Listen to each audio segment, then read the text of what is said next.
If you want anybody in Phelps County to know who you are, this event is the one to be at. This is bigger than Christmas.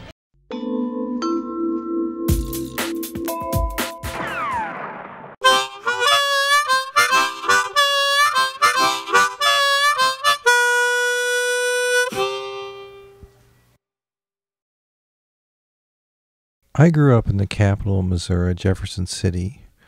It's located on the Missouri River in the middle of the state, and for the record, that would be the northern edge of the Ozarks.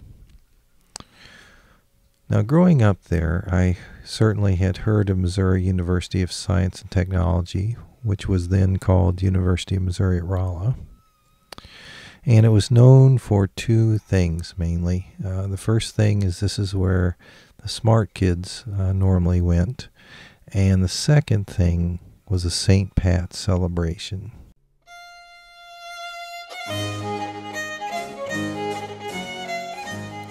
But here's the deal about St. Pat's this year. It's the 100th annual. Now, the first was in 1908, so this is a big deal. Of course, I was here in response to an email invitation to walk with Wayne in the parade, and that Wayne being, of course, Wayne Bloodsoe, the professor and bluegrass legend who's running for state representative. I was a little taken aback, I must say, in fact, when I arrived at the parade, because the first thing I saw was an army of John Deere tractors plastered with the name of Wayne Bloodsoe's opponent, Dan Brown. I was heartened to find Wayne and some other Phelps County Democrats at the scheduled location in what turned out to be a combination of sort of walk with Wayne and walk with the Democrats in general, since, you know, the number of Phelps County Democrats that are willing to walk in the St. Pat's parade doesn't really constitute enough so that we can have several for each candidate. So I visited with some of the folks who were there supporting Wayne and the Democrats, and I asked them mainly, you know, what were they doing there? We're going to walk in the parade and visit with the people, and it should be a lot of fun. I'm here to support the Democrats. It's wonderful to be out here today on this magnificent 100th anniversary. Let's hear it for the Democrats. It's certainly a time that we can all have fun. Woohoo! We're good to go. We love parades.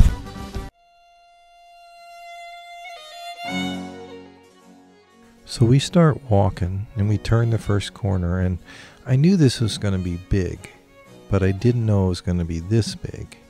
I looked down this little main street in Rolla, and there are literally tens of thousands of people lined along the side of the street, ranging in age from infants to some guys who look like they were there at the first St. Pat's.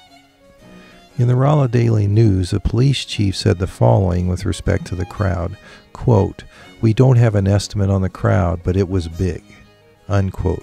So anyway, I'm saying tens of thousands.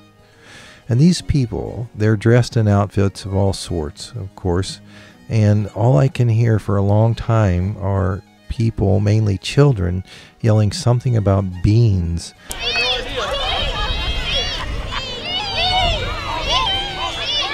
And I don't know what beans had to do with anything until I realized they were saying beads, like B-E-A-D-S, which in turn explains why there were boxes and boxes of green St. Pat's beads in the back of the Walk with Wayne van.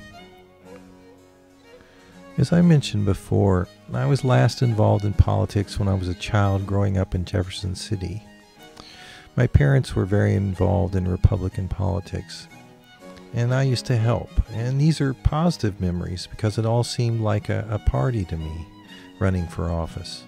When my mother was a campaign manager for a state representative candidate, a fellow named Jim Strong, the main thing that I remember is my brother and I riding around with him in an old panel truck painted red, white, and blue with advertisements for Jim Strong. And we used to stick flyers in doors and put signs in yards. But the coolest thing was that Jim Strong used to always take us to get ice cream afterwards. I mean, who wouldn't vote for a guy like that? So you hear a lot about negative campaigning and the stresses of the campaign trail, but you don't hear too much about the excitement and the festival that really is a political campaign. It's fun. You should give it a try.